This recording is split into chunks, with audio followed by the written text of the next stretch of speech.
The multiverse screamed.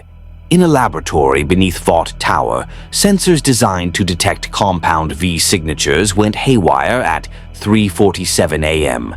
Security footage would later show the moment reality itself tore open like wet paper, a jagged wound of crimson energy that shouldn't exist, couldn't exist, yet blazed in defiance of every natural law.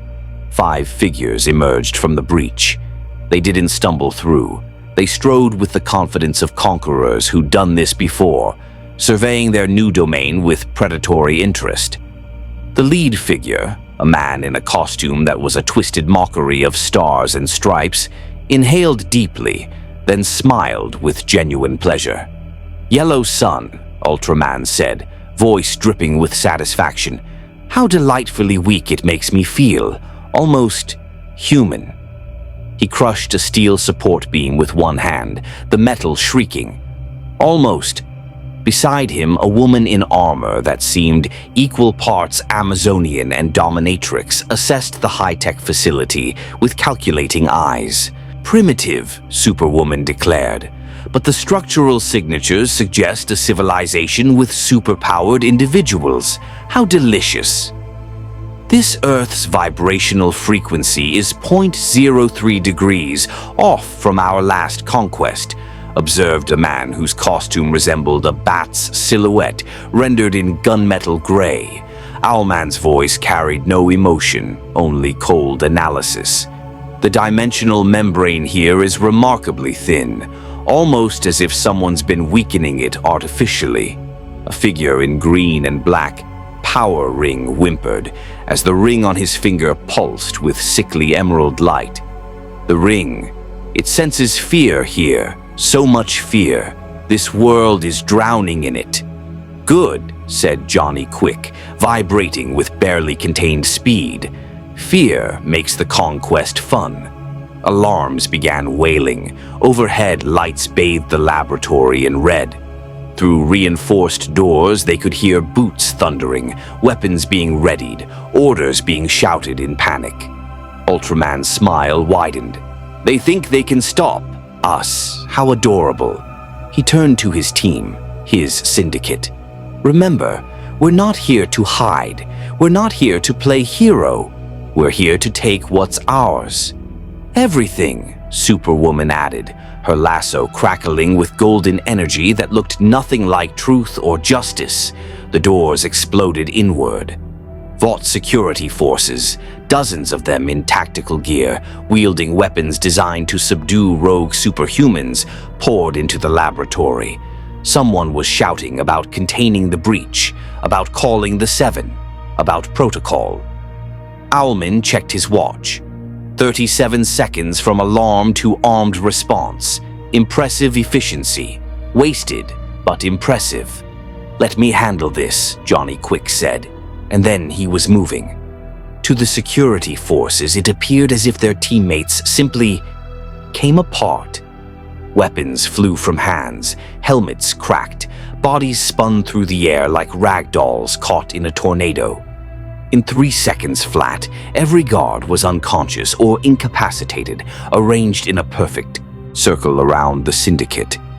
"You're getting sloppy," Ultraman chided. "2 of them are still breathing." "I was being merciful." "Don't," Johnny Quick blurred again. When he stopped, only silence remained.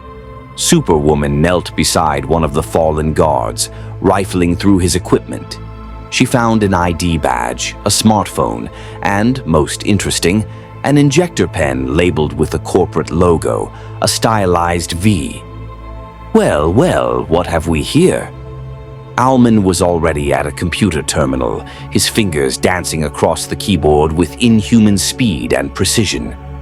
Firewalls crumbled before him. Encryption melted away. Within moments, he was inside Vought International's entire database. Fascinating. This world's enhanced individuals aren't born or transformed by cosmic accident. They're manufactured, chemically created, marketed, commodified. Superheroes as products? Superwoman laughed, the sound devoid of warmth. "That's actually brilliant. Evil, but brilliant." "There's a difference?" Ultraman asked. Not really. Owlman's eyes moved rapidly across multiple screens, absorbing terabytes of information. They call themselves the Seven, this world's premier superhero team, corporate-sponsored, media darlings, and according to these internal files, he paused and something that might have been amusement flickered across his features. They're exactly what they appear to be: violent, narcissistic, barely controlled psychopaths in capes. So they're like us? Power Ring asked, hope creeping into his voice. No, Owlman corrected. They're pretenders. They commit atrocities while smiling for cameras. They hide their nature behind press releases and carefully crafted public images. They're what we would be if we were cowards. Ultraman's eyes glowed red. I already hate them. You'll hate them more, Owlman continued, pulling up files, images, evidence of cover-ups and massacres. The leader calls himself Homelander, enhanced strength, flight, heat vision, invulnerability. A Superman analog, essentially. But look at his psychological profile, the one Vought keeps hidden. Narcissistic personality disorder, sociopathic tendencies, God complex, desperate need for approval despite claiming superiority. Pathetic, Ultraman spat. Useful, Owlman countered. This world has already accepted superpowered beings. They worship them, actually. Fear them, yes, but also adore them. The infrastructure for control is already in place. We don't need to conquer this Earth. We need to inherit it. Superwoman stood, the compound V injector in her hand. And this is the key? This compound V? One of them. But there's more here. Resistance groups, corporate rivalries, government agencies, a team calling themselves the Boys who actively hunt rogue superhumans. Owlman's smile was a razor's edge. This world is already at war with itself. We simply need to pick a side. Or, Ultraman said, heat vision carving a symbol into the wall. Their symbol, the reversed pentagram of the Crime Syndicate. We pick our own side and let them all burn. Outside, sirens wailed, news helicopters circled, social media exploded with reports of the breach, the massacre, the strange figures who'd appeared from nowhere. In Vought Tower, phones rang. Executives panicked, and Homelander, roused from his penthouse suite, stared at the security footage with something he rarely felt: uncertainty. The Crime Syndicate had arrived, and the Boys' world would never be the same. Ashley Barrett, Vought International's senior vice president of hero management, was having the worst morning of her career, which was saying something, considering she'd once had to explain to shareholders why A-Train had accidentally murdered his girlfriend on camera. They want what? She shrieked into her phone, pacing her office like a caged animal. Her hands trembled. Whether from fear or the need to pull out more of her hair was unclear. No, absolutely not. We don't negotiate with whoever the fuck these people are. On her monitor, the security footage played on loop. 5 figures in costumes that looked wrong somehow, like reflections in a cracked mirror. The way they'd torn through Vought security wasn't just violent, it was casual, bored even. Her phone buzzed with an incoming message. She didn't recognize the number, but the text made her blood freeze. We're coming upstairs. Have your 7 ready. We'd like to meet the competition. Owlman, how did they get my direct... She didn't finish the sentence. These people had breached dimensional barriers. Her phone number was probably the least impressive thing they'd hacked. 30 minutes later, the 7 assembled in Vought's main conference room. Well, 5 of them. Black Noir stood silent as always.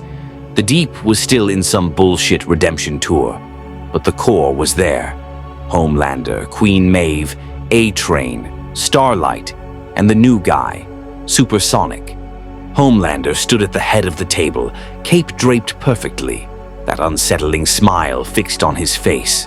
But his eyes were scanning the walls, the ceiling, searching for threats. So, new players. Anyone want to tell me why we weren't informed about metahuman activity in New York? Because it's not metahuman activity, Ashley stammered, pulling up files on the presentation screen. According to our analysis, and I want to stress this is preliminary, these individuals appear to have come through some kind of dimensional breach. They're not from our world. Multiverse, Starlight asked, genuine curiosity in her voice. That's actually real? Apparently, Maeve muttered, already reaching for the flask she kept in her costume. This day required whiskey. The presentation screen flickered, then died, then rebooted with different content, files, images, data that definitely wasn't part of Ashley's presentation. A face appeared on screen. Owlman, his white eyes boring through the camera with uncomfortable intensity. Good morning, Seven, or should I say, good morning, products. Homelander's smile vanished. Who the fuck? I am Owlman. Behind me are my associates, Ultraman, Superwoman, Power Ring, and Johnny Quick. We are the Crime Syndicate of America, rulers of Earth 3, and as of 3 hours ago, we have assumed operational control of Vault International's Eastern Seaboard facilities.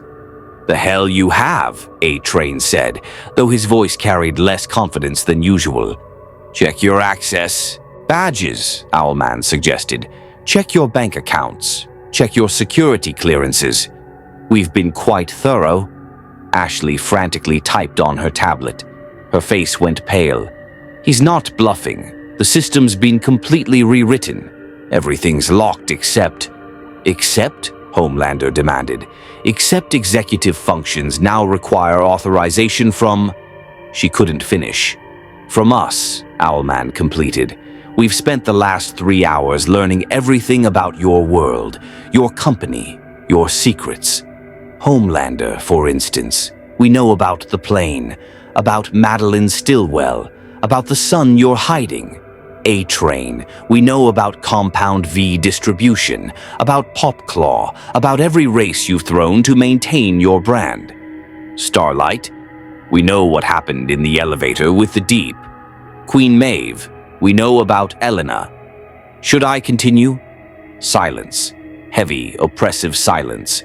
Then Homelander moved. 1 second he was standing at the table. The next he'd smashed through the reinforced glass wall and was flying towards the conference room's entrance, heat vision already building in his eyes. He made it exactly 12 feet before stopping mid-air. Ultraman floated there, having caught Homelander's punch with one hand. Up close, the resemblance was obvious. The same build, the same powers, the same costume aesthetic. But where Homelander's smile was calculated, PR perfection, Ultraman's was genuine malice. Hello, me, Ultraman said, only weaker and more pathetic. He threw Homelander back through the wall. The seven scrambled to their feet as the Crime Syndicate entered the room. Not through the door, through the hole Homelander had made, walking over debris like red carpet. Homelander rose from the rubble, adjusting his costume, that smile creeping back despite the blood on his lip. Okay, so you're strong. Congratulations. But you've made a mistake coming here. This is my building, my city, my... Your what? Superwoman interrupted, her voice like honey, over poison.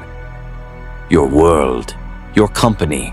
Please, you're an employee, a mascot, a trained dog who thinks wearing a cape makes him a god. She looked him up and down with open disdain.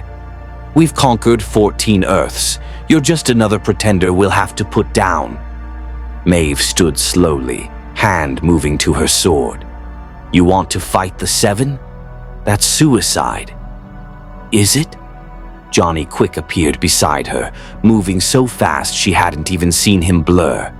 He held her sword in his hand, inspecting it casually. Cute toy. Compensating for something? He was back across the room before she could react, the sword planted in the wall above her head. Power Ring raised his hand, sickly green energy manifesting around the 7 like chains. Please don't make this harder. The ring, it feeds on fear. And you're all absolutely terrified right now. It's making me stronger. Starlight's hands glowed with golden light. We're not afraid of you. Yes, you are, Owlman said simply, pulling up holographic displays from his gauntlet. Your heart rate is 142 beats per minute, cortisol levels elevated, pupils dilated. Your body knows what your pride won't admit. You're outclassed. Homelander stood fully now, and despite everything, despite the blood and the humiliation, he laughed. Actually laughed. You think you're special? You think you're the first assholes to threaten me, to try to take what's mine? His eyes glowed red, heat vision ready. I'm Homelander. I'm the world's greatest superhero, and you're just another group of idiots who need to learn their place. Greatest superhero, Ultraman repeated, amused. Here's your first lesson. We're not superheroes. His own eyes glowed, but the light was wrong, darker, powered by green radiation instead of yellow sun. We're supervillains, and we're honest about it. The 2 heat visions met in the middle of the room. The conference room exploded in light and force. Windows shattered, steel melted.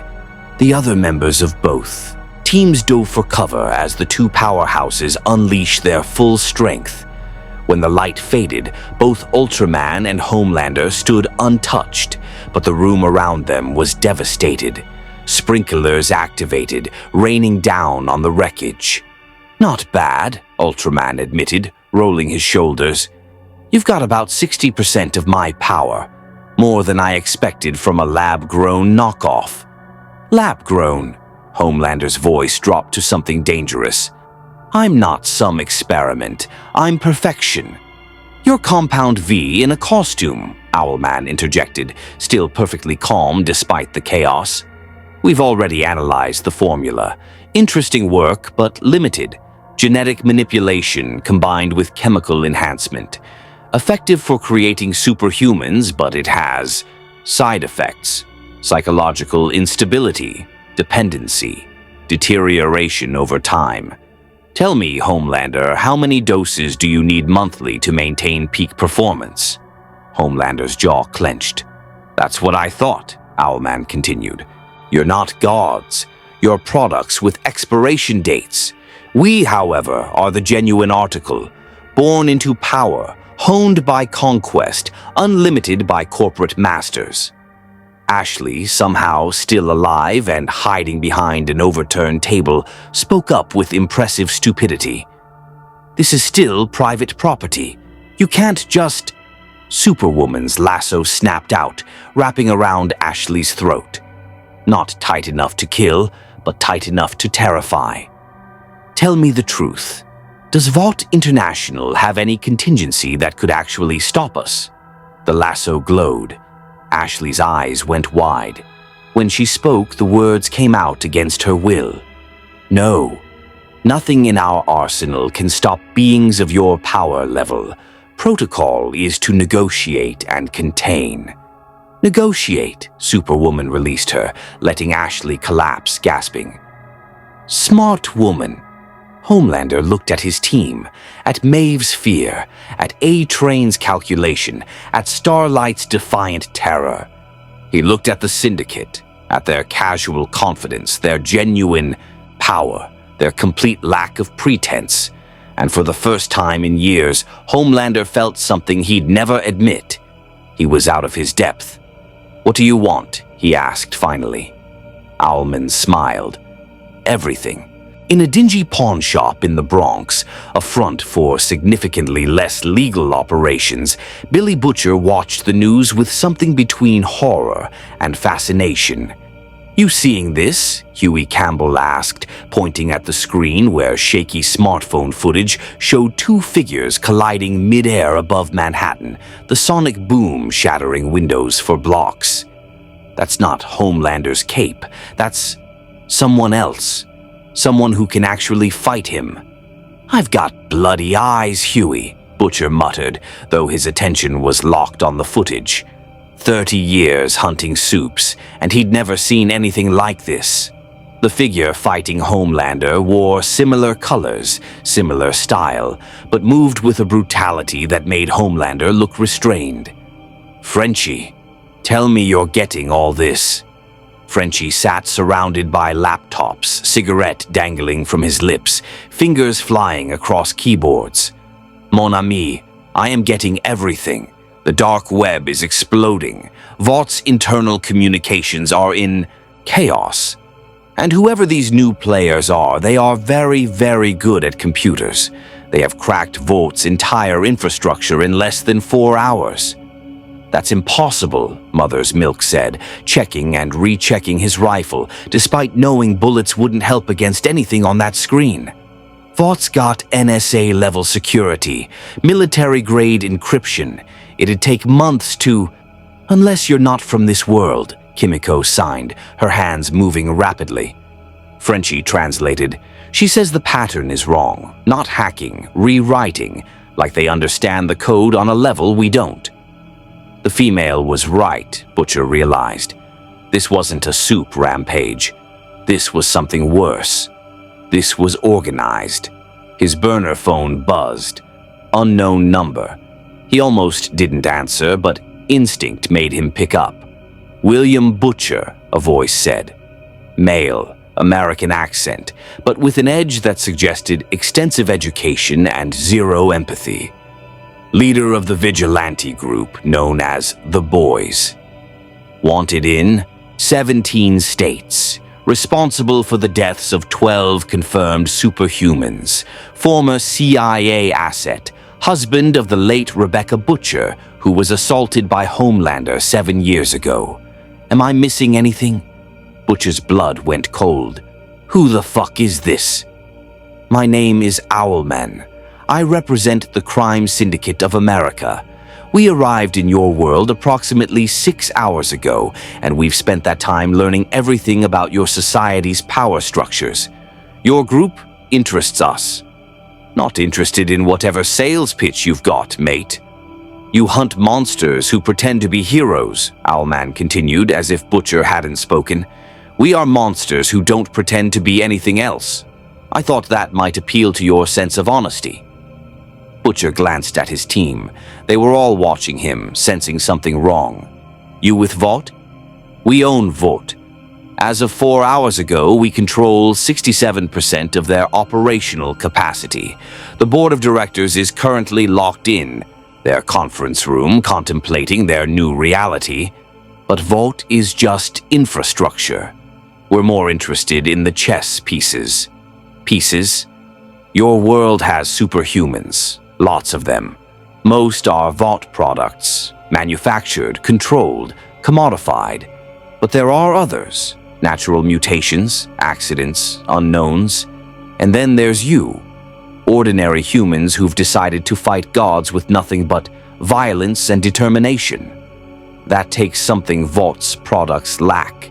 Actual courage. Despite himself, Butcher was listening. What do you want? Information, intel, everything you know about superhuman vulnerabilities, Vaught's operations, and the players you consider most dangerous. In exchange, we'll give you something you've wanted for 7 years. Homelander's head on a pike. The offer hung in the air like poison gas. Bollocks, Butcher said finally. You're selling me a bill of goods. Why would you help us? We're not helping you. We're consolidating power. Homelander is a liability. Unstable, narcissistic, unpredictable. He's useful for intimidation, but terrible for actual governance. We prefer our subordinates to be either perfectly loyal or perfectly afraid. He's neither. So you want to replace one monster with 5 others? Pass. "You misunderstand," Owlman said, and Butcher could hear the smile in his voice. "We don't want to replace Homelander. We want to break him. Publicly. Completely. Make him an example of what happens to false gods. And then we want to rebuild this world's power structure into something more efficient."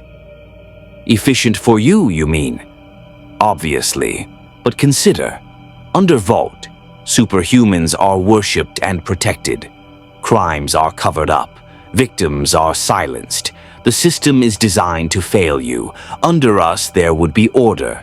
Harsh order, certainly, but order nonetheless. Rogue elements would be eliminated. Justice would be brutal but reliable." "You're offering fascism with a cape," Huey interjected, having heard. "Enough? That's worse than Vought." "Is it?" Owlman asked. "Vought sells you lies wrapped in patriotism. They market heroism while enabling atrocities.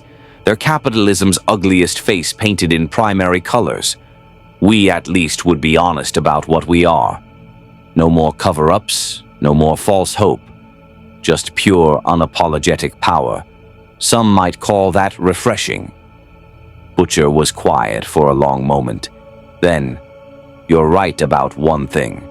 I do want Homelander dead, but I'm not making deals with devils I don't know. You want my help? Prove you can deliver. Show me you're not just another group of capes with delusions of grandeur." "Acceptable. What would you consider proof?" Butcher thought fast. "There's a soup. Calls himself Tech Knight. Supposed to be dead, but Vaught's been hiding him in a black site facility in New Jersey. Compound V experiments gone wrong. He's basically a vegetable now, but dangerous as hell. Vaught's been using him to test new variations of the formula. You want to impress me? Extract him, deliver the evidence of Vaught's human experimentation, and do it without civilian casualties. That's very specific. I've been tracking the bastard for 3 years. Consider it a test." Owlman was silent for exactly 3 seconds. "Done. You'll have him in 6 hours, along with complete files on Vaught's experimental program. And Mr. Butcher, when we deliver, we'll expect your cooperation. This isn't a negotiation, it's a job interview. Impress us and you'll have resources beyond your imagination. Disappoint us and, well, we've conquered 14 Earths. We know how to handle resistance." The line went dead. Huey stared at Butcher. "Please tell me you're not actually considering working with them." "Course not," Butcher said, already formulating a plan. "But if they're going after Vought, we need to know what they're capable of. And if they deliver Tech Knight," he grabbed his jacket, "then we'll know they're as dangerous as they claim. Which means we need to start preparing for a war on 2 fronts. "2 fronts?" MM asked. "Vaught's one front. These syndicate wankers are the other. We're caught in the middle of a pissing contest between actual gods and honest monsters. And historically, mate, the only people who suffer in those fights are us normal cunts." Frenchie was still typing, eyes wide. "Butcher, you need to see this. I have found their origin point, the breach.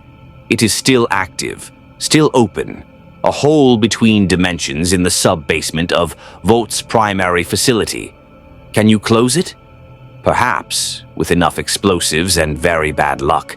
But Butcher," Frenchie looked up, genuinely shaken. "If they came through, what else might follow?" Kimiko's hands moved urgently. Frenchie translated. "She wants to know if we should run, leave the city, let the soups fight each other."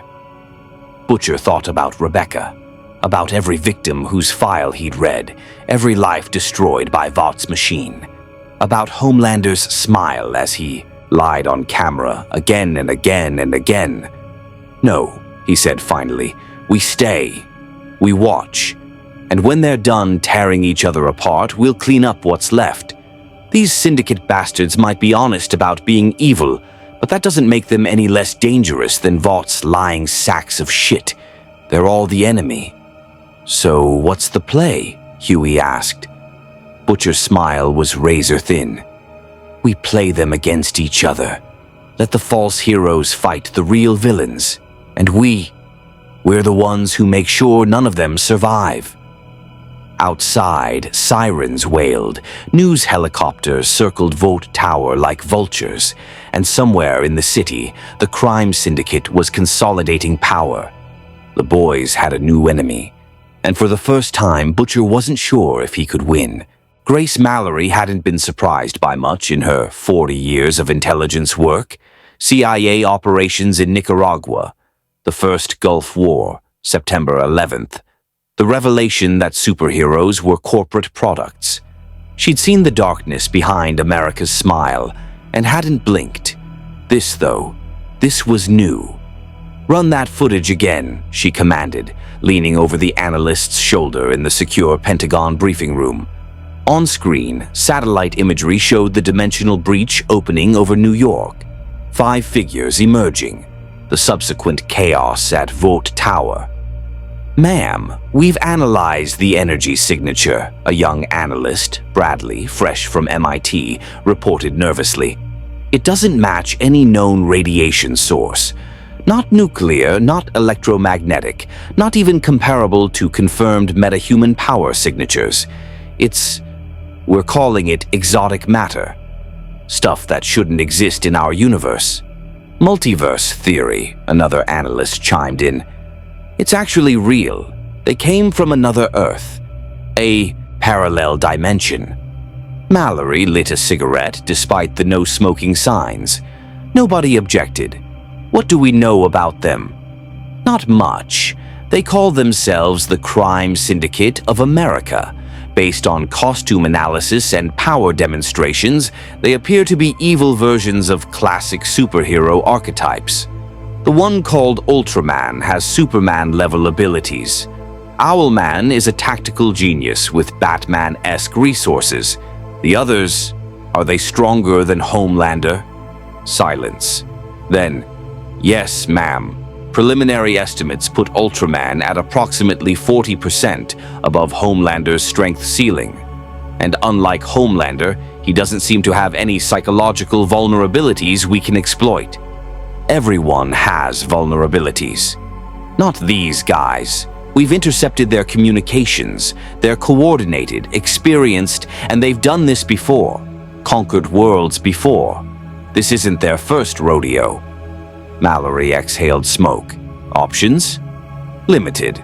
We could attempt a nuclear strike, but collateral. Damage would be catastrophic. We could try negotiating, but they've already seized control of Vaught's infrastructure. They don't need us. We could activate Project Blacklight, deploy our experimental anti-soup weapons. But testing suggests they'd be ineffective against entities of this power level. So we're fucked. Unless," Bradley interjected hesitantly, "we let them fight each other. Vaught's soups versus the Syndicate. Let them tear each other apart. Then we move in and clean up the survivors." It was exactly what Butcher had suggested, Mallory realized. Great minds think alike. Or desperate minds, anyway. "There's another factor," Bradley continued. "The boys. Butcher's team, they've been contacted by the Syndicate. Owlman specifically reached out to them. Why? Unknown. But Butcher's a wild card. He hates Vought, but he's also not stupid. He won't ally with obvious villains unless he's got an angle. Mallory knew Butcher, trained him herself back when he was CIA, before he went rogue, before his wife. Butcher's angle is always revenge. If the Syndicate's offering him Homelander's head, he'll at least listen. Should we intervene? No. Let Butcher play his game. He's survived this long because he's good at making devils dance. Maybe he'll surprise us. She stubbed out her cigarette. Meanwhile, activate contingency Omega-7. I want every anti-soup asset we have on standby. Thermal lances, sonic disruptors, the works. If this goes sideways, we're going to need every weapon we've got. And if weapons aren't enough? Mallory's smile was grim. Then we pray these syndicate bastards get bored and move on to the next universe. Meanwhile, in Vote Tower's destroyed conference room, an uneasy ceasefire had formed. Homelander stood across from Ultraman, both powerhouses eyeing each other like circling sharks. The rest of the Seven and the Syndicate flanked their respective leaders, ready for round 2. "Let's establish some ground rules," Owlman said, projecting holographic documents into the air between them. "We control Vault's infrastructure. That's non-negotiable. However, we have no interest in your public-facing operations, interviews, product endorsements, children's birthday parties. That remains your domain." "How generous," Maeve muttered. "It's practical. We're conquerors, not celebrities. You're celebrities, not conquerors. There's no reason we can't maintain a mutually beneficial arrangement." "Beneficial for you," Starlight countered. "What do we get?" Superwoman laughed. "You get to stay alive. That's generally considered beneficial." "We want access to Compound Phi," Ultraman stated flatly. "Complete access. Every variation, every experimental formula, every research note. We want to understand how this world manufactures power." Homelander's eyes narrowed. "Why? You're already strong enough." "Strength isn't the goal. Control is. Compound V represents the ability to create or eliminate superhumans. At will. That's leverage. That's power beyond mere physical force." A-Train spoke up, surprising everyone. "You want to make an army, like Volt does, but worse." "Not worse," Owlman corrected. "Better, more efficient, without the corporate bloat and marketing nonsense. Imagine a world where superhumans serve a purpose, where their powers are utilized strategically rather than wasted on product placement and virtue signaling." "You're talking about superhuman slavery," Starlight said, voice hard. "We're talking about order. Your world is chaos, heroes and villains pretending at morality while serving corporate masters. Our world had order. Brutal, yes, but functional. Everyone knew their place." "And where's our place in your order?" Homelander asked, voice dangerously quiet. Ultraman smiled. "That depends. Are you smart enough to bend, or will we have to break you?" The tension in the room was explosive. Powers hummed, eyes glowed, fists clenched. Then Ashley's tablet beeped. She checked it, went pale, checked again. Sir? Sirs? We have a problem." "Another one?" Maeve asked. "The breach, the dimensional portal that brought them here. It's expanding, growing more stable, and there's something else coming through." Every head turned to the monitor. The satellite feed showed the sub-basement breach, now twice its original size, pulsing with energy, and emerging from it a sixth figure. "Oh no," Power Ring whimpered. "Not him. Please, not him." Owlman's expression, usually so controlled, flickered with something that might have been concern. "We need to contain that breach. Now." "Why?" Homelander demanded. "Who's coming through?" Ultraman's answer was simple and terrifying. "Someone worse than us." The figure that emerged from the breach was wrong in ways that defied immediate description. Where the Crime Syndicate wore costumes that were twisted mirrors of heroism, this being wore something that looked like reality itself had rejected it. A patchwork of shadows and static, flickering between states of matter. "Identify yourself," Homelander commanded through the intercom system, his voice carrying into the sub-basement. Behind him, the Seven and the Syndicate had formed an unlikely united front, all watching the monitors with varying degrees of alarm. The figure's head tilted. When it spoke, the voice came from everywhere and nowhere. "I am what you left behind, Syndicate. I am the consequence of your conquest. I am Earth-3's final scream given form. Antimatter Man. Owlman said quietly, and for the first time since arriving, he sounded genuinely troubled. "We thought we'd contained him." "You can't contain entropy," the being replied, moving through the sub-basement like smoke. Guards who'd been stationed there were simply gone, not dead, erased. When you conquered our Earth, when you broke the barriers between dimensions, you weakened all of reality. I am what grows in those cracks. Superwoman's lasso crackled. He's a living paradox, born from the dimensional damage we caused jumping between Earths. He feeds on instability, grows stronger near breaches. "And you led him straight to a fresh universe," Maeve said incredulously. "Fantastic. What else did you bring with you?" Johnny Quick was already moving, vibrating at frequencies designed to disrupt exotic matter.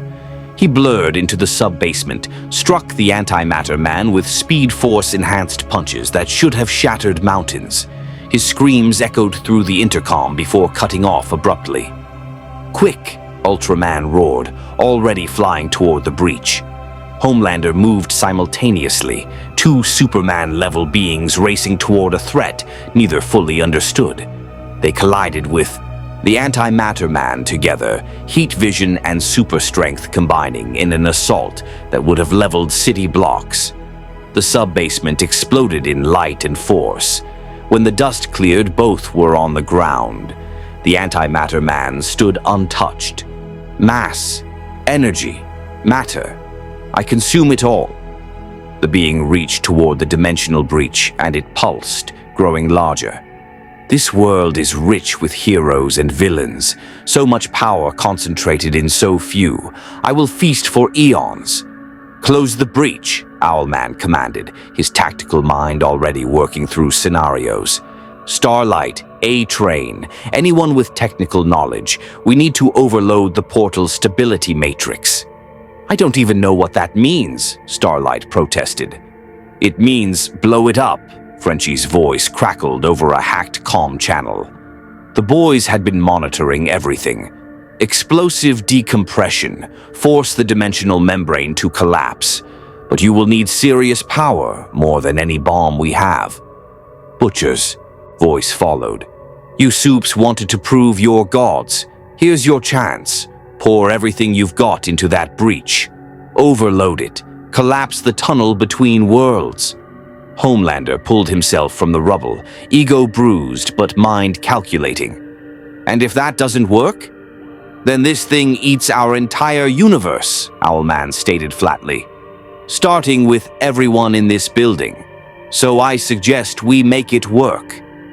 For a moment, Earth's mightiest heroes and history's worst villains stared at each other. Then Homelander nodded once, sharply. "7. With me. We're doing the impossible. Again." Maeve drew her sword. A-Train's lightning crackled. Starlight's hands blazed with golden light. Black Noir produced enough explosive charges to level the tower. The Syndicate formed up alongside them. Ultraman's eyes glowed with kryptonite-fueled power. Superwoman's lasso transformed into a whip of pure energy. Power Ring's constructs manifested, not as shields, but as weapons. Even Owlman produced devices from his utility belt that hummed with dangerous potential. "On my mark," Ultraman commanded. "Everything you have, all at once." The Antimatter Man laughed. "You cannot destroy what was never truly alive." "Maybe not," Homelander said, and his smile was razor-sharp. "But we can sure as hell try." Mark. 12 superpowered beings unleashed their full strength simultaneously. Heat vision met heat vision, energy met energy, explosives detonated, constructs manifested and shattered, light and sound and raw force converged on a single point, the dimensional breach itself. The sub-basement became ground zero for an explosion that registered on seismographs across the eastern seaboard. Vought Tower shook to its foundations. Windows shattered for blocks. Car alarms wailed in a symphony of chaos. Inside the breach, the dimensional membrane buckled, fractured. began to collapse. The antimatter man shrieked, not in pain but in frustration. Its form destabilized, flickering between states of existence. You doom yourselves. Without the breach, I remain trapped in this world. I will consume everything. Not if we consume you first, Ultraman snarled, grabbing the being even as it burned his hands. Quick, if you're still alive down there, we need maximum speed.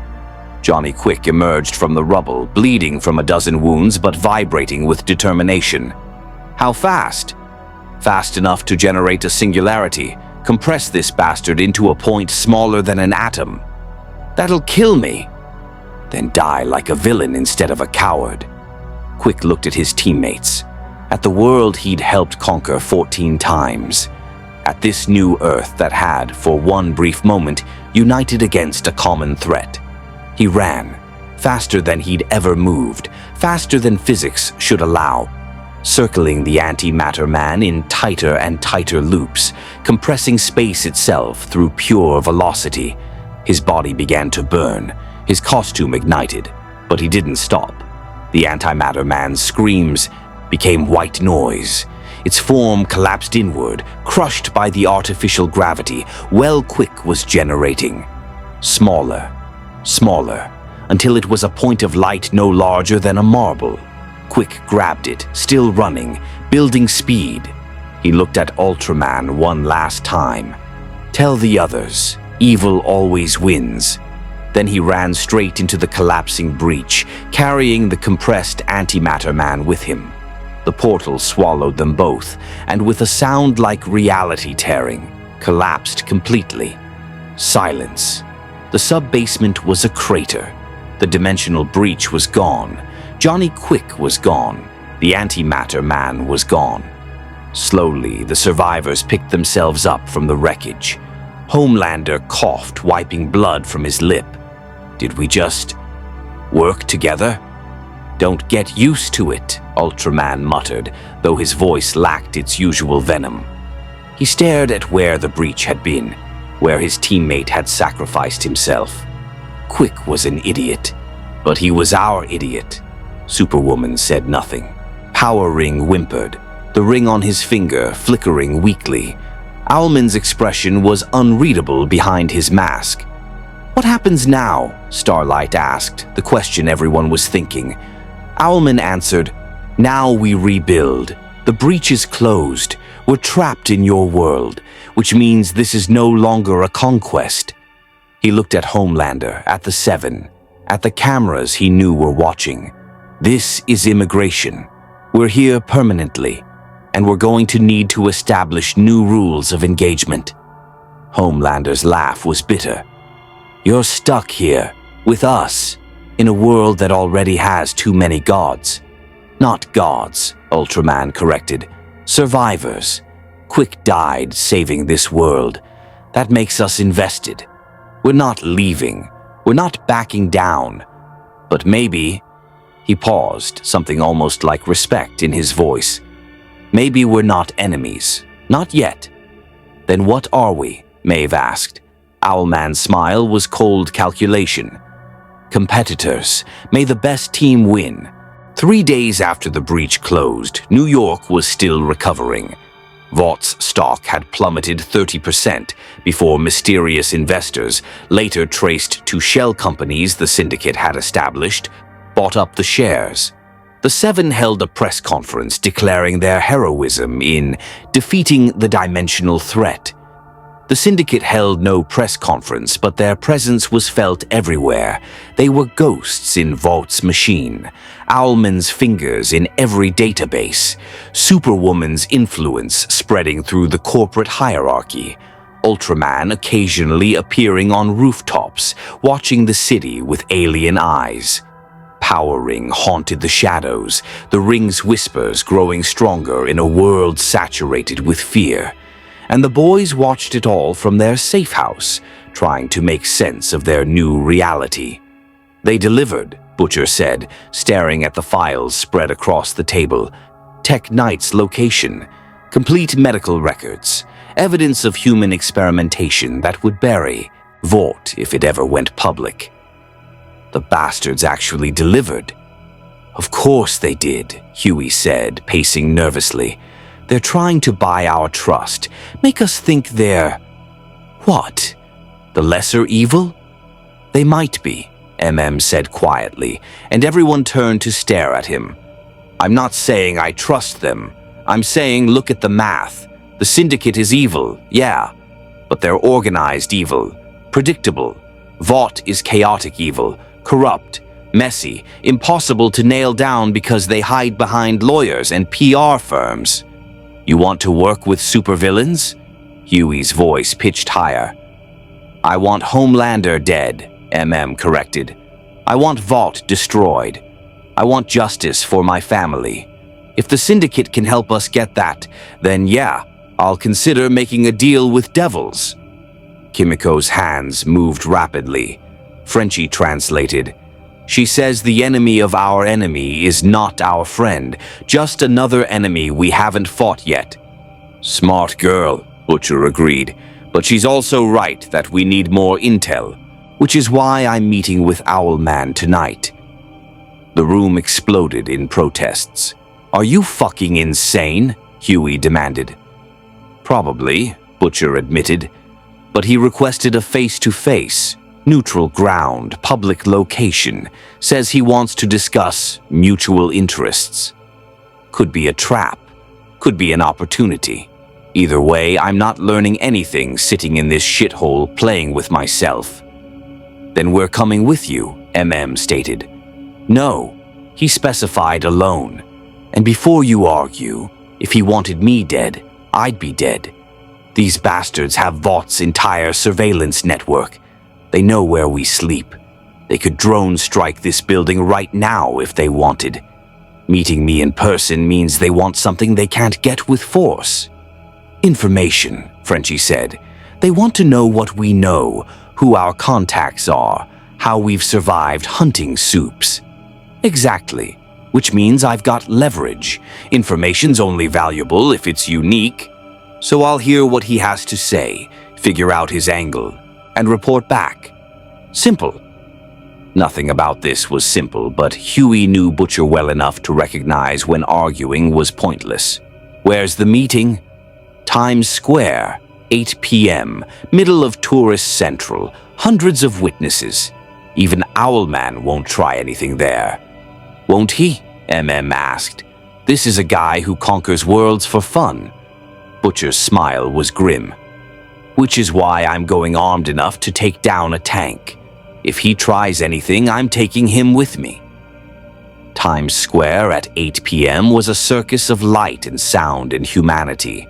Tourists snapped photos, street performers worked crowds, digital billboards blazed with advertisements for movies, products, and, ironically, Vought merchandise. Butcher stood near the TKTS booth, scanning faces, looking for threats. He'd arrived 30 minutes early, mapped exits, identified potential backup. Every instinct screamed this was a mistake. You're very thorough. Owlman's voice came from directly beside him. Butcher spun, hand going for his pistol. Owlman stood there, dressed in civilian clothes, expensive suit, no mask, looking like any other Wall Street type. But his eyes, those white, calculating eyes. How the fuck did you approach without you noticing? Practice. I've been doing this longer than you've been alive. Owlman gestured to a nearby bench. Shall we? They sat, two predators pretending at civility, while thousands of oblivious people flowed past. You wanted to talk, Butcher said. Talk. Direct. I appreciate that. Very well, I want to hire the boys. Butcher barked a laugh. You're joking. I rarely joke, I'm serious. We need local expertise, knowledge of superhuman psychology, Vaught's internal operations, and, most critically, the ability to operate outside legal constraints. You've been doing all of that for years. And in exchange, resources, money, technology, access to Vaught's internal files, legal protection. And when the time comes, Homelander's head on a platter. There it was. The offer Butcher had known was coming but dreaded hearing. "Why?" he asked. "Why do you need us? You've got power that makes Homelander look like a child. You've hacked vault systems. What could we possibly offer?" Owlman leaned back, studying the crowds. "Cultural knowledge. We understand power. We understand conquest, but we don't understand this world's social dynamics. The way celebrity and heroism are intertwined. The public's relationship with superhuman beings. We're outsiders, Mr. Butcher. We lack context. You provide that context. You want us to teach you how to blend in, how to manipulate the system from inside. Precisely. In exchange, you get everything you've ever wanted. Vought destroyed, soups held accountable, real justice for real victims. Under your rule, Butcher said flatly. Under our order, Owlman corrected. Rule implies we care about governing. We don't. We care about stability. Your world is chaos, heroes who aren't heroic, corporations with superhuman enforcers, governments too afraid to regulate power. We can fix that. Brutally, yes, but effectively. Butcher pulled out a cigarette, lit it, took a long drag.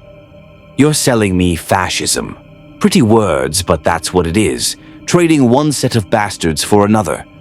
I'm selling you honesty. Vought lies about what their heroes do. We won't.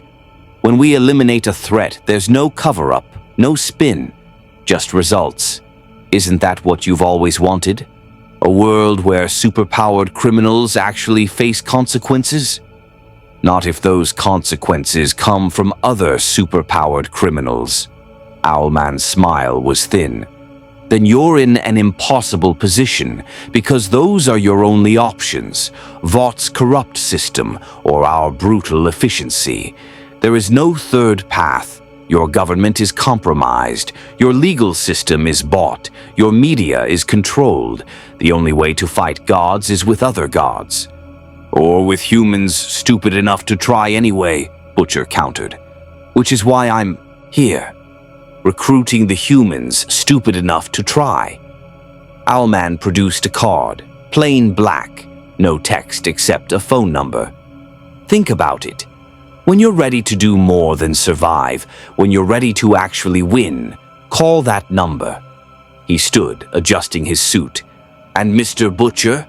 A warning as one hunter to another? There are forces in this world you haven't encountered yet. Vought has secrets even we haven't fully uncovered. Experimental programs, black sites, projects that make Compound Phi look like aspirin. We're going to expose all of it. The question is whether you'll be on the right side when we do. There are no right sides, Butcher said, just different flavors of wrong. Finally, Owlman smiled, something we agree on. He disappeared into the crowd, gone as silently as he'd arrived. Butcher sat there, cigarette burning down, card in his hand. Around him, tourists laughed and children played, and the city lived on, unaware that their world had fundamentally changed. His phone buzzed. MM. You alive? Butcher. Unfortunately. MM. What did he want?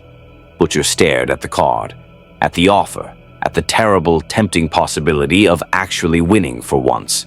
Butcher. Everything. Just like I thought.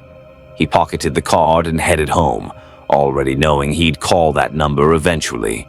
Because Butcher had never been good at resisting terrible ideas. Ashley Barrett was having a breakdown, a proper, complete psychological collapse that she was desperately trying to hide behind makeup and corporate professionalism. The quarterly projections are down another 18%, she reported to the emergency board meeting, voice only shaking slightly. Public confidence in the Seven is at an all-time low following the dimensional breach incident. The Syndicate's presence has created complications. Complications, Stan Edgar repeated, his voice carrying its usual calm authority despite the chaos. The former Vault CEO had been forced back into service when the current leadership proved incapable of handling interdimensional supervillains. That's one word for it. Another would be hostile takeover by beings who could vaporize this entire building. Around the conference table, Volt's board of directors, billionaires and power brokers who usually exuded confidence, looked like scared children. Only Edgar maintained his composure. We need to establish terms, he continued. The Syndicate controls our infrastructure, but they've left public-facing operations intact. That suggests they need us, need our expertise in managing public perception. Or they're just toying with us before taking everything, another board member muttered. The conference room doors opened. Superwoman entered, not bothering to knock, her costume somehow making the corporate setting look inadequate.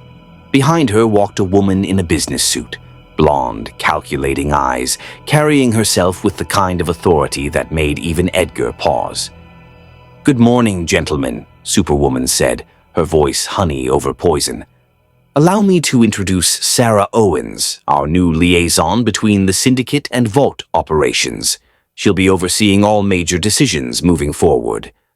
"Overseeing?" Edgar repeated. "By whose authority?" Sarah smiled. It was Owlman's smile in a different face.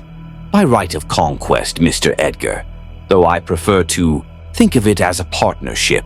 You manage the public relations machine, press conferences, merchandise, damage control. We manage the actual power. Simple division of labor."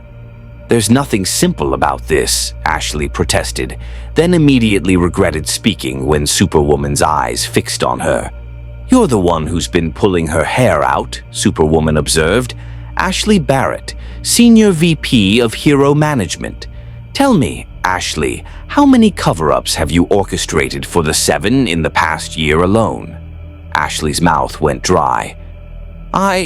That's confidential." 47, Sarah answered for her.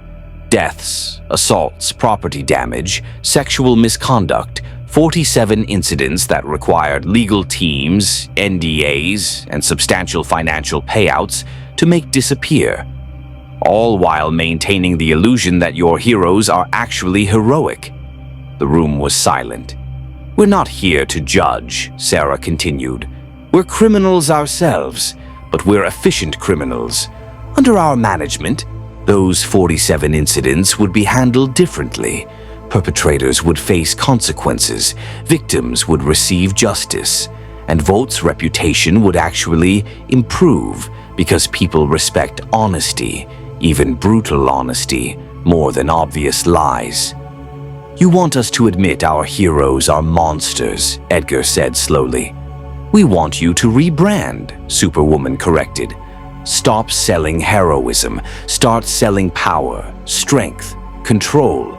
People don't really want heroes, they want security. They want to believe someone's in charge. Currently, that someone is a corporation pretending their products are saviors. Under us, they'll know exactly what they're getting. Powerful beings who maintain order." "That's fascism," one board member breathed. "That's marketing," Sarah countered. "Fascism is forcing people to accept it. We're simply offering a more honest product. And if they don't like it, well, they're free to try stopping us." Ashley's tablet beeped.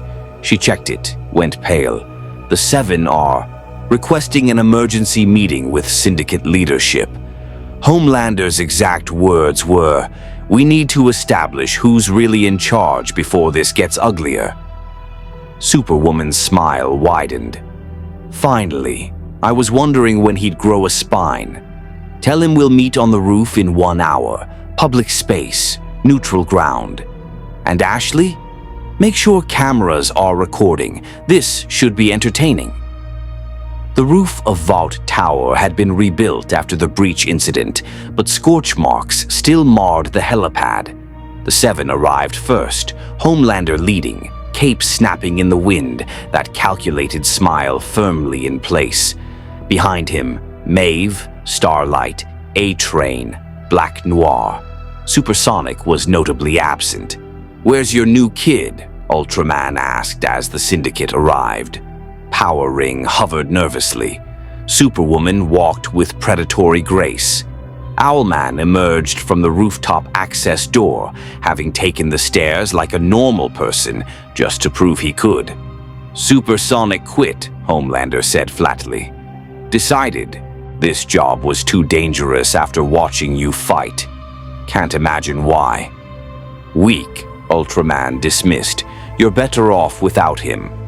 "We're better off without a lot of things," Homelander countered, "including you. Let's cut the bullshit.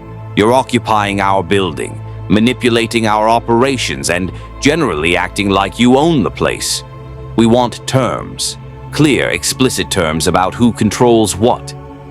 "Bold," Owlman observed. "I respect that." "Very well.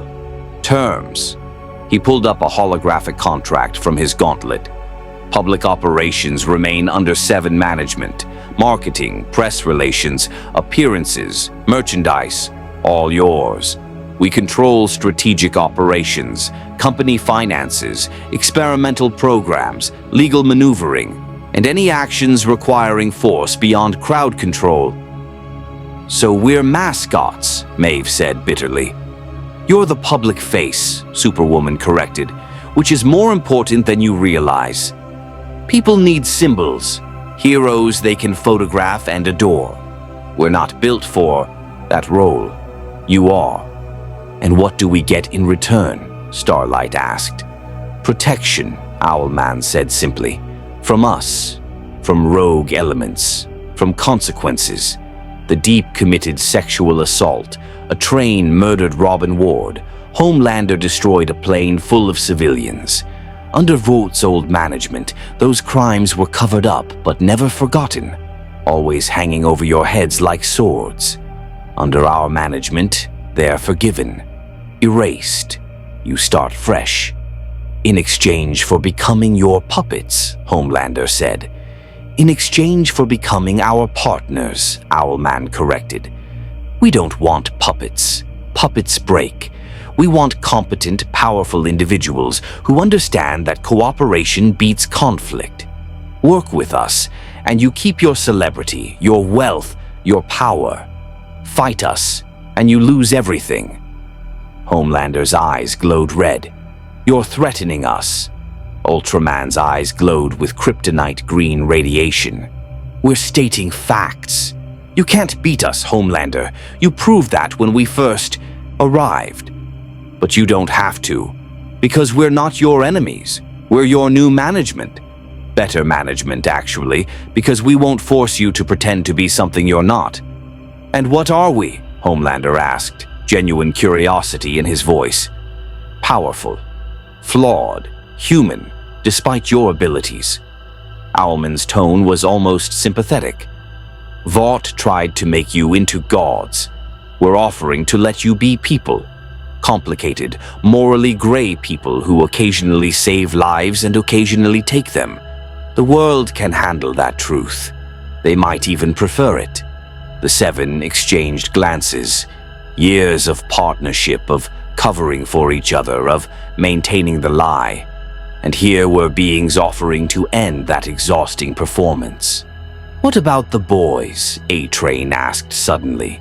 "Butcher's team, they're still hunting us." "We're handling that," Superwoman said. "They'll be neutralized or recruited. Either way, they'll stop being your problem."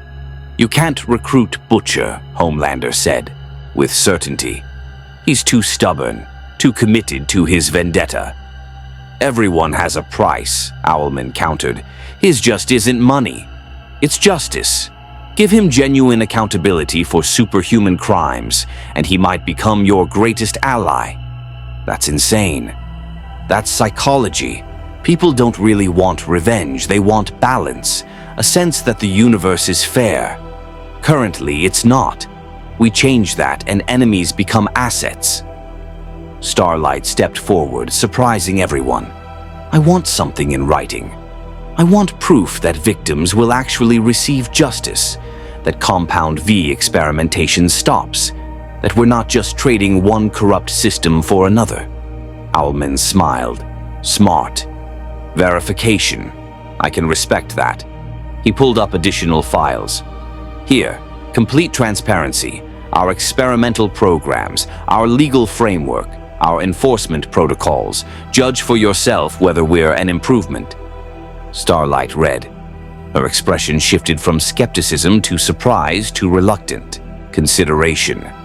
"This is actually better than what Vault had." "Of course it is," Owlman said. "We're professionals." Homelander looked at his team, at Maeve's exhaustion, at Starlight's cautious hope, at A-Train's calculation, at Black Noir's silent acceptance. Then he looked at the Syndicate, at beings who'd conquered 14 Earths and were offering partnership instead of domination. "Fine," he said finally. "We'll try it your way. But the moment you betray this agreement, the moment you cross lines even I won't cross, all bets are off." Ultraman extended his hand. "Deal." Homelander stared at the offered hand for a long moment. Then, slowly, he shook it. The two most powerful beings on Earth won, sealing an alliance that would reshape the world. Neither smiled. Both understood exactly how fragile this peace was. But for now, it held. The alliance lasted exactly 9 days before everything went to hell. It started with a leak. Someone, never identified, released Vault's complete internal files to every major news outlet simultaneously. Not just the recent crimes, everything. Decades of cover-ups, human experimentation, corporate manipulation, and carefully buried atrocities. The world exploded. Protests erupted outside every Vault facility. Congressional hearings were scheduled. The United Nations demanded answers. Stock prices plummeted. And most critically, the public's faith in heroes shattered completely. "Who did this?" Ashley screamed, pulling fistfuls of hair out as she watched CNN, Fox, MSNBC, and international networks all running the same devastating stories. These files were encrypted, triple-layered security, military-grade protection. Owlman appeared on her office monitor, his white eyes calculating. The leak came from inside Vault's system. Someone with admin-level access released everything to journalists with instructions to publish simultaneously. A coordinated information attack designed for maximum damage. But who had that access? Only the board, senior executives, and... She stopped, realization dawning. "You. The Syndicate has admin access." "We do. Which is why I can confirm we didn't release these files. It serves no strategic purpose for us. We benefit from Vault's infrastructure remaining functional, not from its complete collapse." "Then who?" "Someone who wants chaos," Superwoman said, entering Ashley's office without bothering with the door. "Someone who profits from watching power structures burn. And I have a theory about who." She pulled up security footage. The boys' safe house. Huey at a computer, downloading files. Frenchie analyzing encryption. Butcher watching with grim satisfaction. "They hacked us," Ashley breathed. "But how? We have the best." "They didn't hack us," Owlman interrupted. "They hacked Vault's original system before we secured it. Downloaded everything weeks ago, waited for the right moment, and detonated their information bomb when it would cause maximum chaos. So what do? "We adapt," Superwoman said. "The truth is out. We can't put it back in the box, but we can control the narrative moving forward." In Vault Tower's main conference room, emergency meetings were happening at every level. The 7 faced reporters shouting questions about their crimes. Board members faced criminal investigations. And the Syndicate faced something they hadn't encountered in 14 Earths, genuine public accountability. "This is your fault," Homelander snarled at Ultraman. "Your partnership was supposed to make things better." "The files exposed were from Vault's operations, not ours," Ultraman countered. "This is your company's sins coming home to roost. Sins you were supposed to help us manage." "We can still manage this," Owlman interjected, his tactical mind already working through scenarios. But it requires something neither Vought nor the Seven have ever truly attempted: honesty.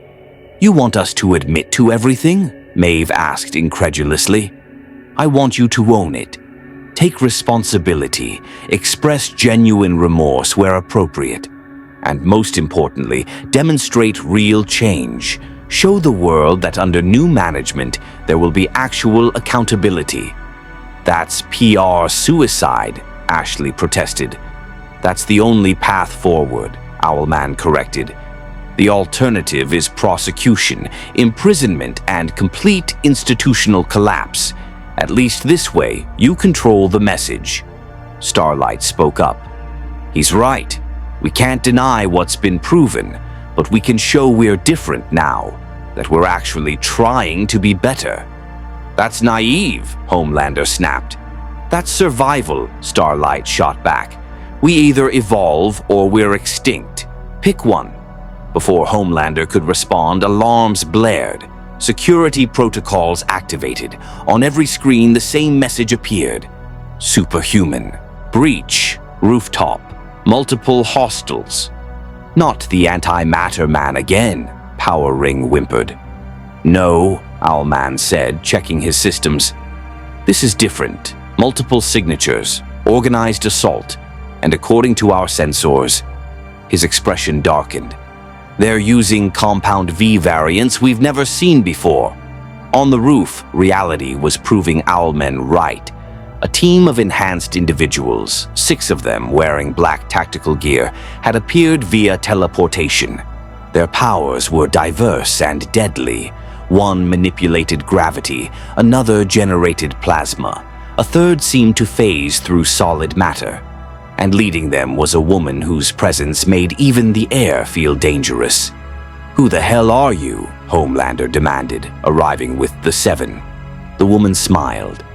You can call me Victoria Newman, and I'm here representing interests that predate both Vought and your little syndicate's arrival. Another player, Owlman muttered, materializing with the syndicate. Fascinating. This world just keeps surprising us. Victoria's eyes fixed on him. You're Owlman, the strategist, the one who thinks 14 conquered Earths makes him special. She laughed. This is Earth 1. We wrote the book on superhuman manipulation. You're amateurs here. Bold claim, Ultraman said, flying forward. Want to test it? Victoria's eyes flashed, and Ultraman's head exploded. Not metaphorically. Actually exploded. Blood and brain matter splattered across the roof as his headless body fell like a puppet with cut strings. Silence. Absolute horrified silence. That's impossible, Superwoman breathed. He's invulnerable. Nothing can... I pop blood vessels, Victoria explained casually as Ultraman's body began regenerating. Slowly, painfully, his Kryptonian physiology fighting to recover from catastrophic damage. Every living thing has blood, and I can make it explode. Doesn't matter how strong you are. Physics is physics. Power Ring raised his hand, constructs forming. Victoria's eyes flashed again. The ring shattered, fragments embedding in Power Ring's flesh as he screamed. Stop, Owlman commanded. What do you want? What I've always wanted, Victoria said, and now her smile was pure political calculation. Control. Vought controlled superhumans through corporate means. You're trying to control them through conquest. But there's a third option. Government control. Proper, legal, democratic control with oversight and accountability. You're a superhuman working for the government? Starlight asked. I am the government, Victoria corrected. Or I will be. The leaked files have created a power vacuum. Vought is compromised. The 7 are exposed. The syndicate is foreign. But me? I'm an American hero with a spotless record and the ability to eliminate any threat instantly. Congress is already discussing emergency powers. The presidency is within reach. You orchestrated this, Owlman realized. The leak, the timing, the public outrage. You've been planning this since before we arrived." "Since before you were even born," Victoria confirmed. "This world has been building toward this moment for decades. You just happened to arrive in time for the finale." Her team spread out, surrounding both the Seven and the Syndicate. Enhanced individuals with powers specifically designed to counter known threats. This wasn't random. This was assassination squad tactics. "So what now?" Homelander asked, voice tight with barely controlled rage. "You kill us all. Become dictator." "I prefer emergency administrator," Victoria said. "And no, I'm not killing you.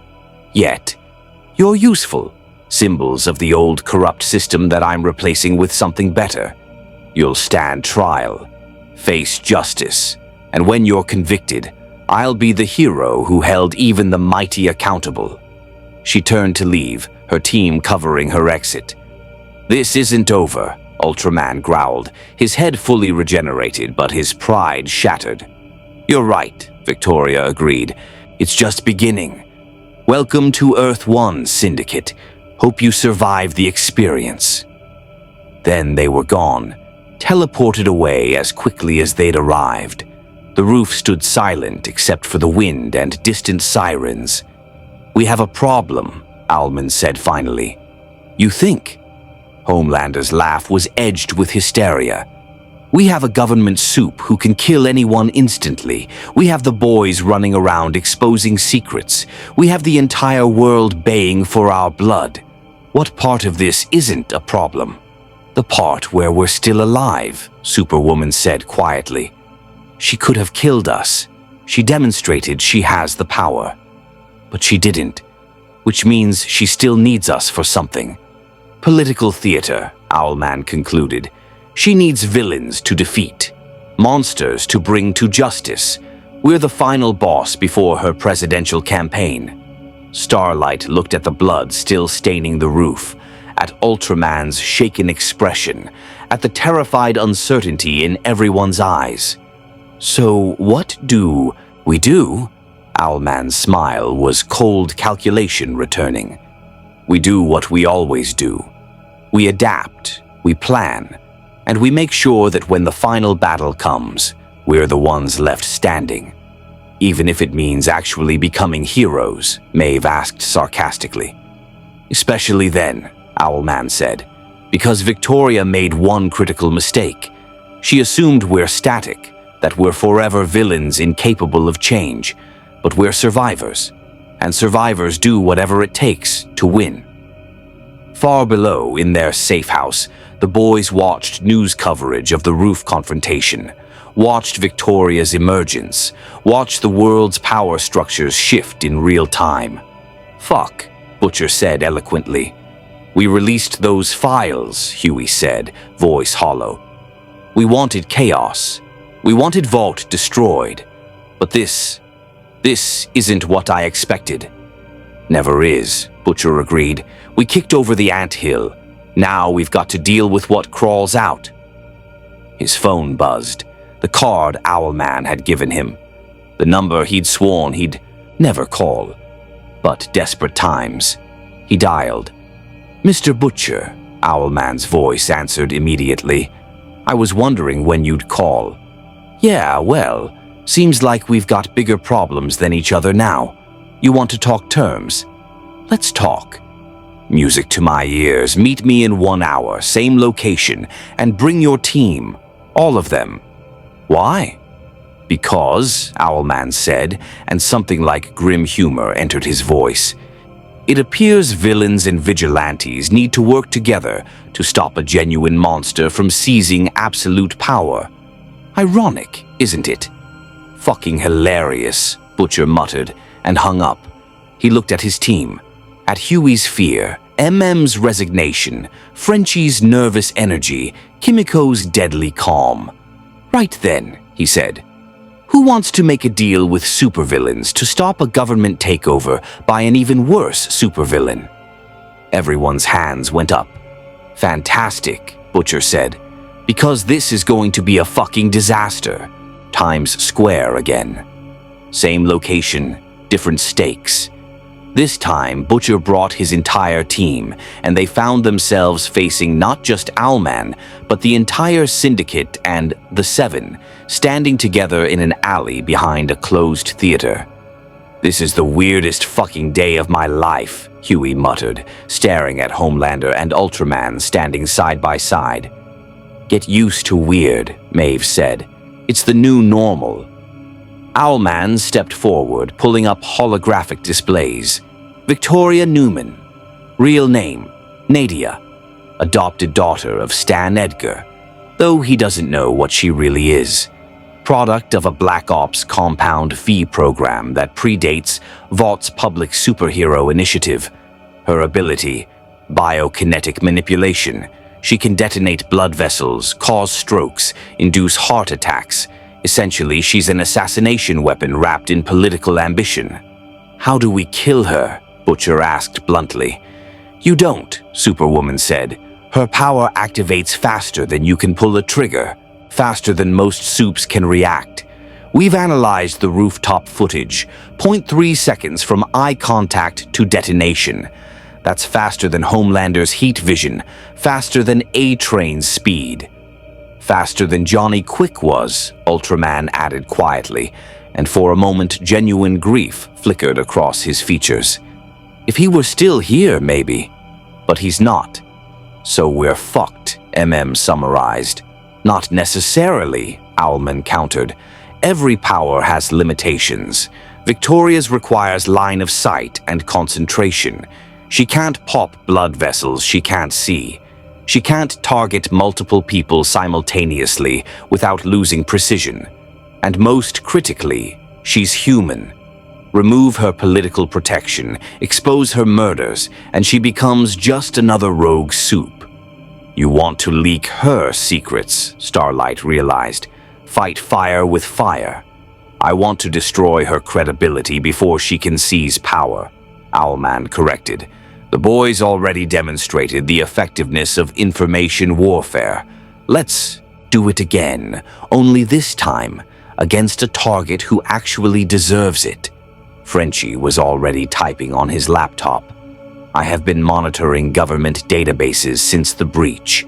If Victoria has secrets, they will be in classified files, CIA, FBI, maybe NSA, but those systems are, how do you say, significantly more difficult than Vaught's."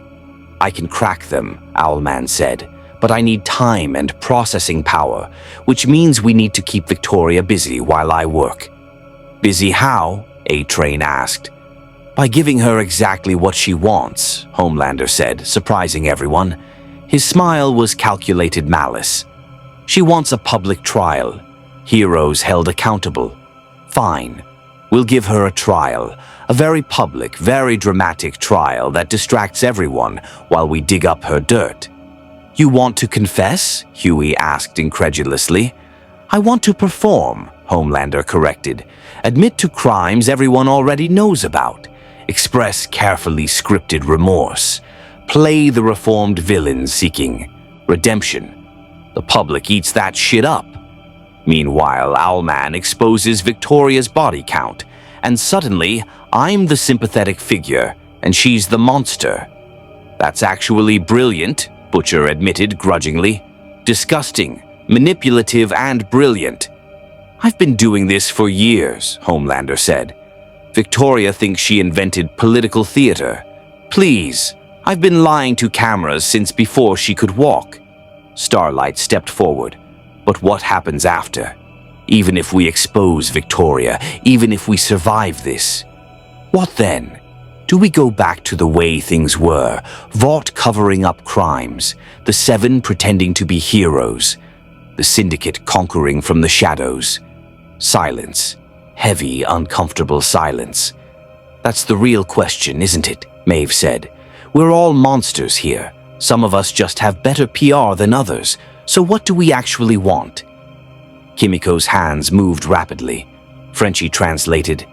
"She says we want a world where power has consequences, where being strong doesn't mean being above the law, where victims get justice instead of settlements."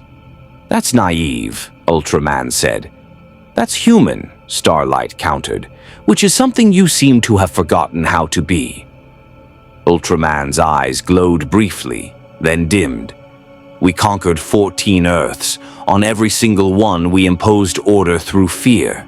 It worked. Rebellion was crushed. Crime was eliminated.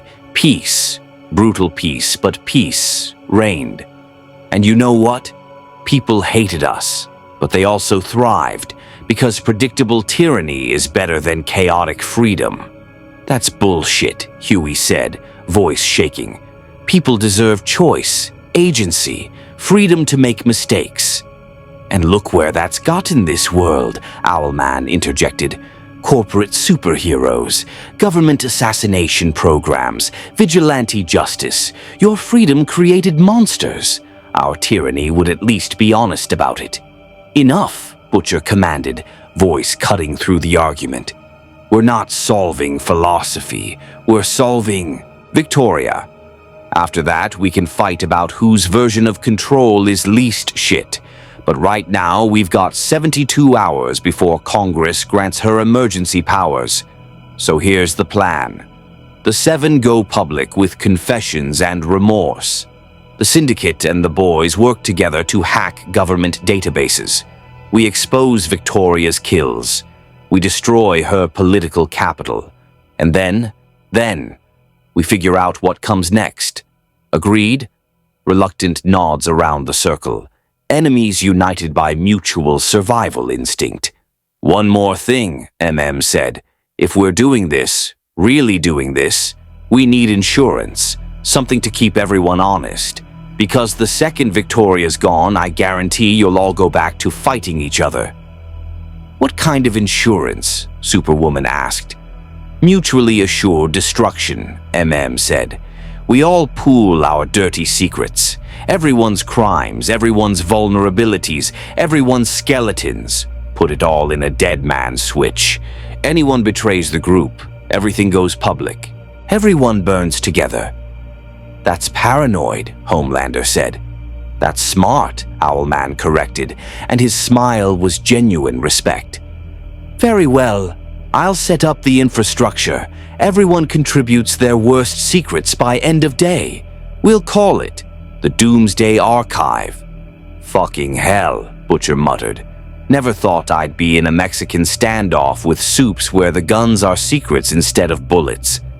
"Welcome to the future," Owlman said. "Information is the real power. Everything else is just theater." They dispersed into the night, villains, heroes, and vigilantes, united by fragile necessity. Each planning, calculating, wondering who would betray whom first. In 72 hours, the world would change. The only question was who would be left standing when it did. The congressional hearing was broadcast globally. Every network, every streaming service, every social media platform carried it live. Homelander sat in the witness chair under oath, facing cameras and judgment. "Do you admit," Senator Hartley asked, voice grave, "to the destruction of Flight 37, resulting in the deaths of 143 civilians?" Homelander's pause was perfectly timed. Then, quietly, "Yes." The chamber erupted. Gasps, shouts, cameras flashing. Outside, protests intensified. But Homelander pressed on, following the script Owlman had crafted. "I was afraid of failure, afraid of looking weak, so I let those people die rather than risk my reputation, and I've lived with that guilt every day since." His voice cracked. Genuine emotion or perfect acting, impossible to tell. "I can't undo what I did, but I can face justice for it. I can try to be better." Across town, in a vote server room, Owlman worked at speeds that shouldn't be human. His fingers danced across keyboards, his mind processing encryption like breathing. Beside him, Frenchie and Huey monitored progress. "CIA database breached," Frenchie reported. "Mon Dieu, the files here. Victoria has been killing for years. Politicians, journalists, business leaders, anyone who threatened her rise. Download everything," Owlman commanded. Video evidence, financial records, communications. We need overwhelming proof. Got something, Huey said, pulling up footage. Security camera from a parking garage. Victoria and Stan Edgar arguing. She uses her power on someone. Jesus! She kills them right there while Edgar watches. Perfect, Owlman said without emotion. Edgar's complicity makes this even better. We're not just exposing Victoria, we're demolishing Volt's entire leadership structure. In the hearing chamber, Victoria Newman sat in the gallery, watching Homelander's performance with calculating eyes. This was going exactly as she'd planned. Public confession, eventual conviction, and her swooping in as the hero who brought accountability. Her phone buzzed. Anonymous message. She frowned, opened it, then went very, very pale. The message contained a video, her face, her power, her victims, and a simple text. We know. Confess or we release. You have 10 minutes. She looked up, scanned the chamber, found Owlman's eyes staring back at her from the back row. He raised a single finger to his lips in a shushing gesture. Victoria's mind raced. Options collapsed, escape routes closed. She could kill Owlman, but the footage would release automatically. She could run, but where? They'd exposed her. The 10 minutes ticked down. 9, 8, 7. She stood, interrupting the proceedings. Senator Hartley, I have something to confess as well. The chamber went silent. My name is Victoria Newman. I am a superhuman, and I've used my abilities to commit multiple murders under the guise of natural causes. I am... Her voice shook, genuine fear cracking through. I am the monster I claim to be hunting. Chaos. Absolute glorious chaos. Security moved to apprehend her. She could have killed them all, but cameras were recording, and dignity in defeat was the only card she had left.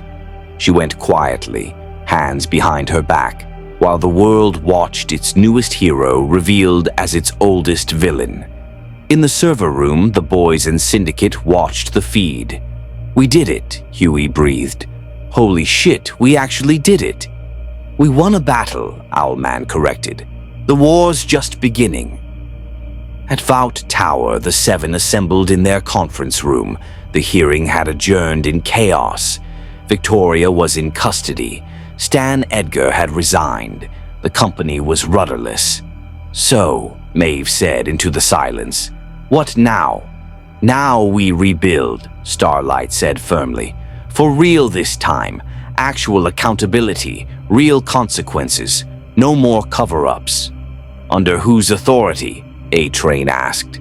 Vault's destroyed, the government's compromised. Who's in charge? The doors opened.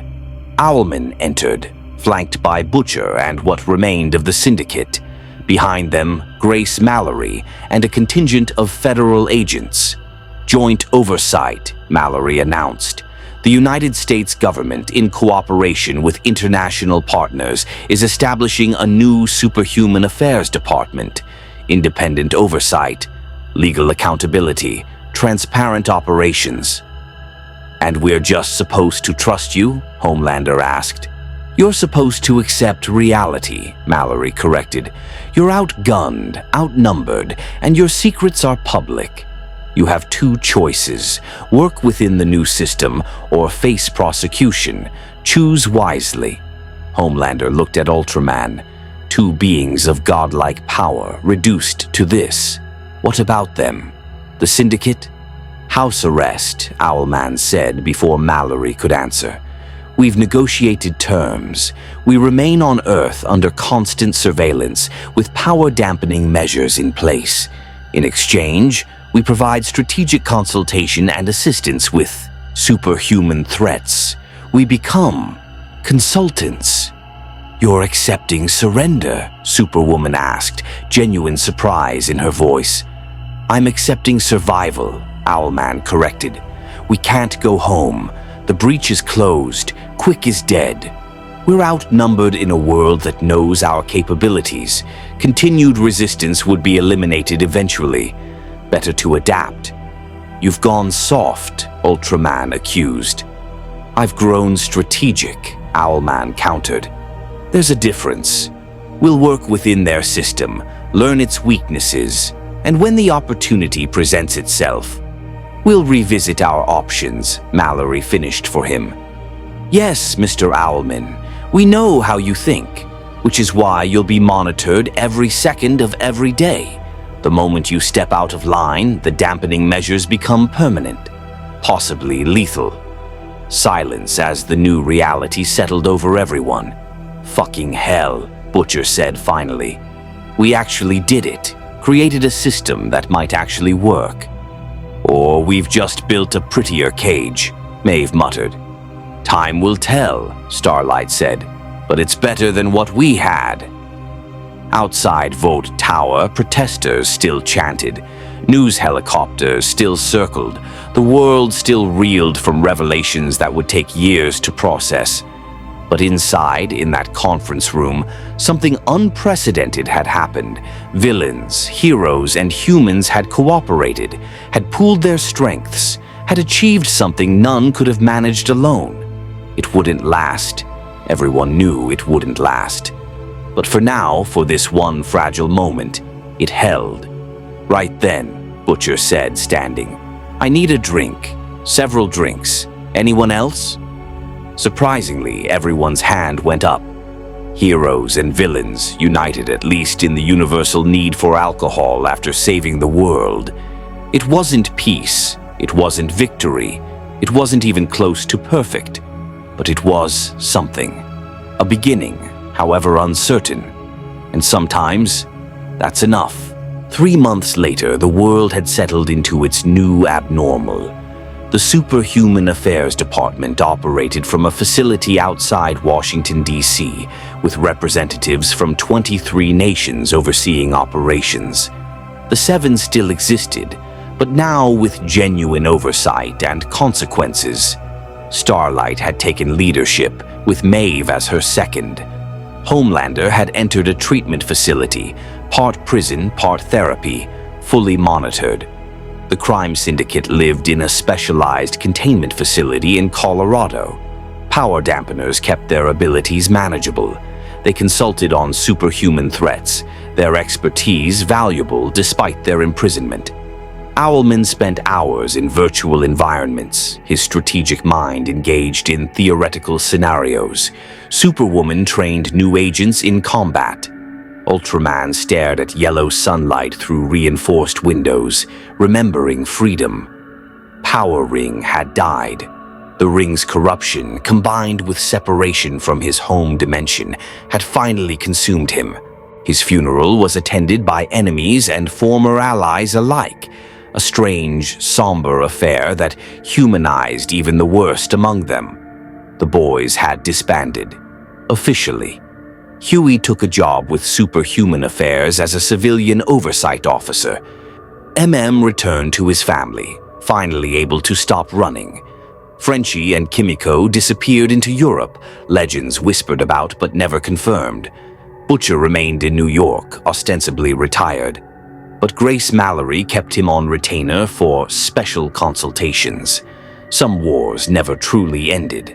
Vought International had been broken into smaller companies, its monopoly shattered. Compound V remained strictly controlled, with international treaties governing its use.